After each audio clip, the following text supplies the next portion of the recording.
Hello everyone, আসসালামু আলাইকুম।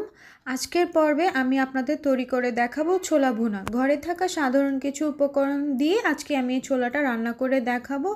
আশা করছি আজকের রেসিপিটি আপনাদের কাছে ভালো লাগবে আর সহজও লাগবে।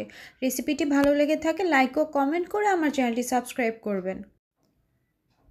প্রথমেই একটি বাটিতে আমি 2 কাপ পরিমাণ নিয়েছি ছোলা। এই ছোলাটাকে আমি সারা রাতের জন্য ভিজিয়ে রেখেছিলাম। তারপরে আমি এই ছোলাটাকে খুব ভালো মতো সিদ্ধ করে নিয়েছি। সিদ্ধ করে নেওয়ার পর এখানে আমি 2 কাপ পরিমাণ নিয়েছি ছোলা। ছোলা ভুনা করার জন্য কড়াইতে পরিমাণ মতো দিয়েছি তেল। তেলটা গরম হয়ে যাওয়ার পর এখানে আমি দিয়েছি হাফ কাপ পরিমাণ পেঁয়াজ কুচি। পেঁয়াজটাকে তেলের মধ্যে ভালো মতো নেড়ে চেড়ে ভেজে নিতে হবে। যখনই পেঁয়াজটা একটু ভাজা হয়ে যাবে, যখনই একটা হালকা গোল্ডেন কালার চলে আসবে, তখনই আমি এখানে দিয়ে দিব 1/4 কাপ পরিমাণ পানি।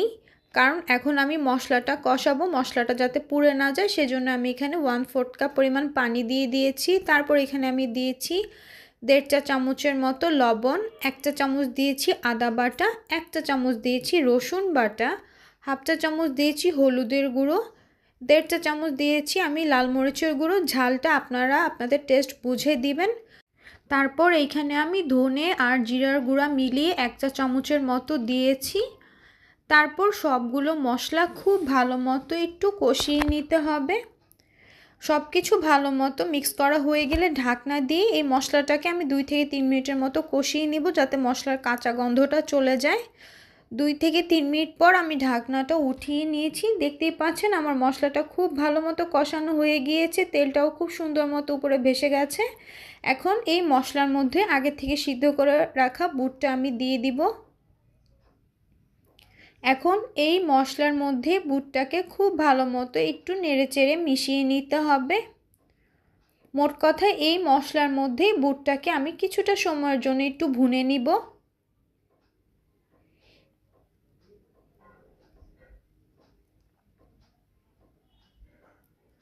সব কিছু খুব ভালো মতো মিশিয়ে নেওয়া হয়ে গেলে এখানে আমি দিয়ে দিব 1 কাপ পরিমাণ সিদ্ধ করে রাখা আলু।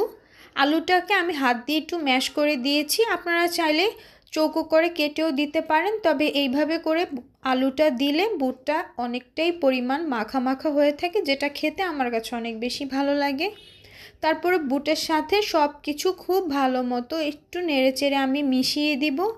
মিশিয়ে দেওয়া হয়ে গেলে এখানে আমি দিয়ে দিব হাফ কাপ পরিমাণ পানি। এই পানির মধ্যেই মশলার সাথে বুটটা খুব ভালো মতো রান্না হয়ে যাবে। যেহেতু বুটটা আগে থেকেই সিদ্ধ করা, সেহেতু এখানে আর বুটটা আর রান্না হতে বেশি একটা সময় লাগবে না।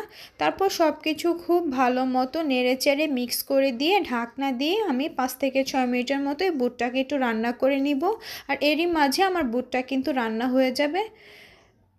তারপর আমি ঢাকনাটা উঠিয়ে নিয়েছি। দেখতেই পাচ্ছেন পানিটা অনেক অংশে কমে গিয়েছে। এখন উপর থেকে আমি 6 থেকে 7টা কাঁচামরিচ মাঝখান থেকে ফেলে দিয়েছি। কাঁচামরিচটা আমি একদম শেষে দিচ্ছি, যাতে কাঁচামরিচের ফ্লেভারটা খুব ভালো মতো থাকে।